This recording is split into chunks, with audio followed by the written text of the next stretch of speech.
Now, if you're a fan of SNK's classic side-scrolling beat-em-up Metal Slug, and if you're a fan of Space Hulk Death Angel, the card game based on the Warhammer 40K universe...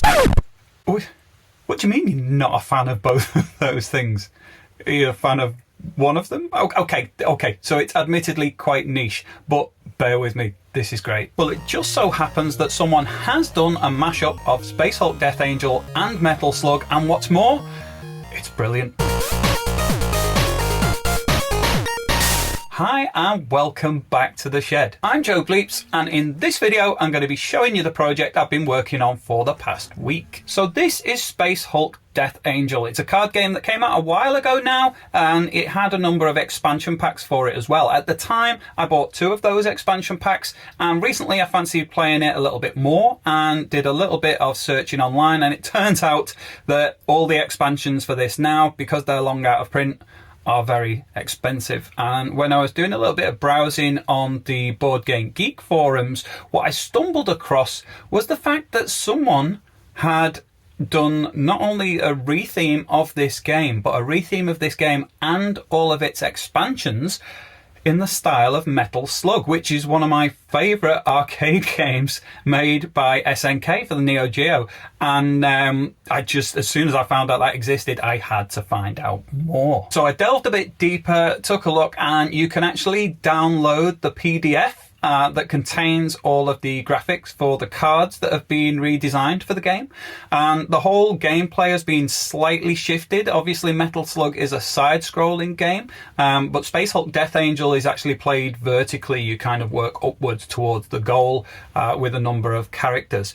And it's sort of, it follows the same basic gameplay, the same rules, but things have been substituted. And the more you look into it, the more it's kind of really impressive quite how well everything fits into the Metal Slug game. It's not just, you know, they've changed the look of the cards and the characters. It kind of fits in with how Metal Slug is played. It's great fun. So the first thing I did was downloaded the PDF files of the cards, did a bit of searching online, and found a printing service where I could get them printed onto thin card in high quality. So I ordered that, and when they came, I carefully used my craft knife and safety rule to cut out all of the individual cards, which took me about 2 hours, and I was panicking about messing it up the whole time, but they turned out really well. And because the card wasn't particularly thick, and because I was worried about the print getting damaged, I also ordered some sleeves. Now the cards come in 2 different sizes, so I ordered 2 packs of sleeves, and when they arrived and I put them all in, the cards were looking pretty professional. In addition to the cards themselves, I also printed out all of the documentation for the game, and in there it lists what you get and also what you don't get. See, within the Death Angel game, there are also a number of tokens and cards and a die that you roll that has skulls on certain numbers, and the numbers themselves go from 0 to 5 rather than 1 to 6. So although I could have borrowed the bit out of Death Angel, it's one of those, once the gears start turning and I've got a new hyper focus going on, it's all I can think about. So what I set about doing was designing and 3D printing a number of parts so I could play the game really immersively with everything that I needed. So I set about using Tinkercad to design a number of parts. Started out with a die, downloaded one that I found online. It worked okay. I tried printing a few out using my resin printer on the clear green plastic that I've got, and I also printed some on my Ender 3, so on a FDM printer. And the results were varied, but eventually I designed one myself because I wanted to have the numbers in like the kind of pixelated arcade style font, and I designed a tiny little skull in the same pixel style. And what I ended up finding was that when I printed it at a very fine detail level on a slightly larger scale on my FDM printer, particularly when I printed it out solid, it turned out really good, and it was quite fun having the oversized die. Then I needed things like credits, so looking at the game itself, there are little like gold coins in the game, so I designed and printed a bunch of those. So I did little one-up tokens to represent like an extra life when you give an extra life to a particular character. So when you play in the game, sometimes during a particular round there might be a stack of villains that you can't interact with, or there might be a character that can't play. So I designed some little X style tokens as well that can be laid down on those parts. Now, the action cards, when you actually play in the game and you've got a number of squads that you play with, they can choose one of 3 actions each turn, and they can't play the same action as they did the previous turn. And this can be a bit tricky to keep track of. And although you can put some sort of token down on the card to let you know which one you've got, when you move them around, they can come off. So I designed like a little frame that clips onto the side of the card, and you slide it down and up to be able to actually highlight which of the actions you've chosen. So I'd ended up with all of the parts I needed to play, and then the next thing I wanted to do was some sort of storage. So I designed a box with a lid that I can put the cards in, and I can put all my extra bits in. I found it was easier to do a separate little box that sits inside for all the tokens and bits to come in, and then you take that out and then you can tip all those out. It made it much easier to set up and pack away. And then the cards sit in 2 separate sections. They're quite easy to split up into the sections you need when you're playing the game. Now, I'm not going to go through the full details of playing the game in this video. It's more about the experience of discovering something new, finding out a need, thinking about the parts that might be needed and making them and bringing it to a conclusion as a product, and also to raise awareness of this awesome idea of this card game. If anyone's interested in that, it's super easy accessible. You don't need to pay necessarily to get it printed high quality. You can print them out yourself, cut them out, and have good fun playing with them. So I would recommend you take a look at that.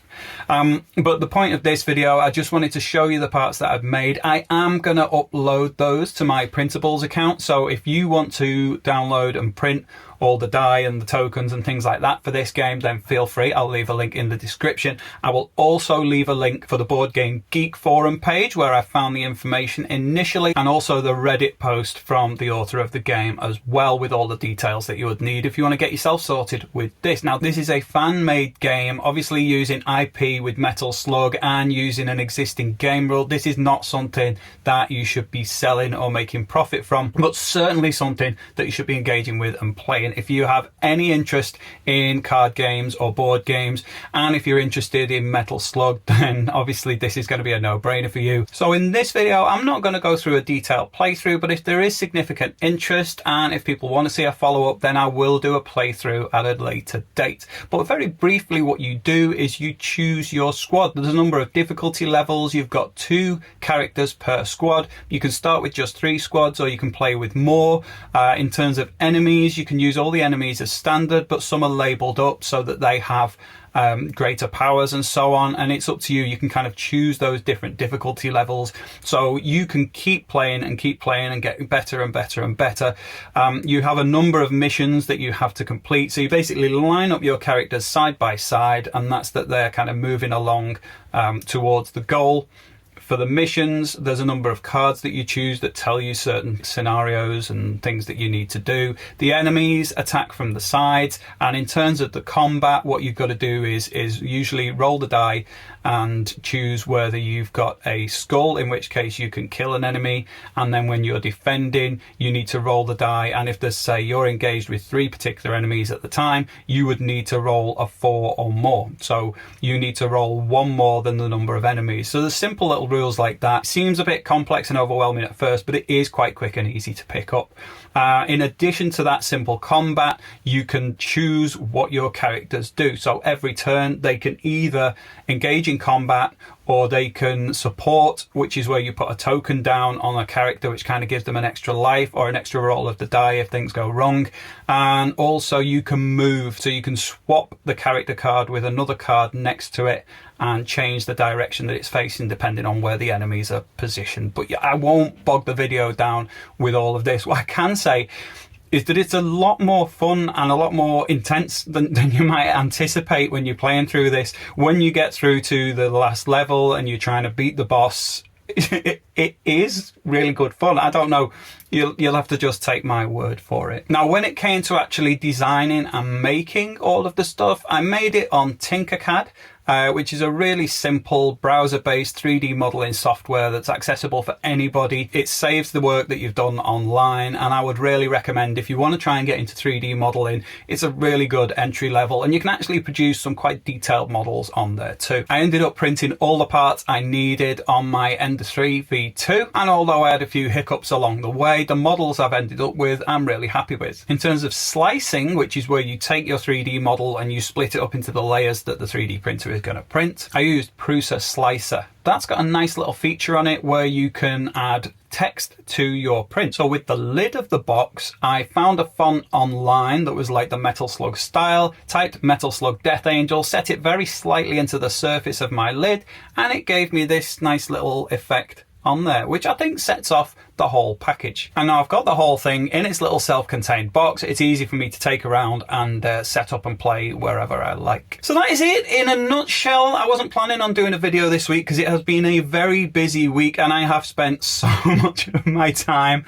modeling and prototyping and testing. I hope you found it interesting. I'm back to my usual modding antics sometime soon. If you are interested in modding, as usual, check out ZedLabz. I'll leave a link to their website in the description. It's an affiliate link, so it means that whatever you buy, I will get a little bit back to support this channel, so much appreciated. Also, you can get some money off your order if you use the code JOEBLEEPS. And that is it for me for now. This is JOEBLEEPS signing off from the shed. If you want to watch more of me, there'll be some videos popping up here. Otherwise, I'll see you in the next video. Bye.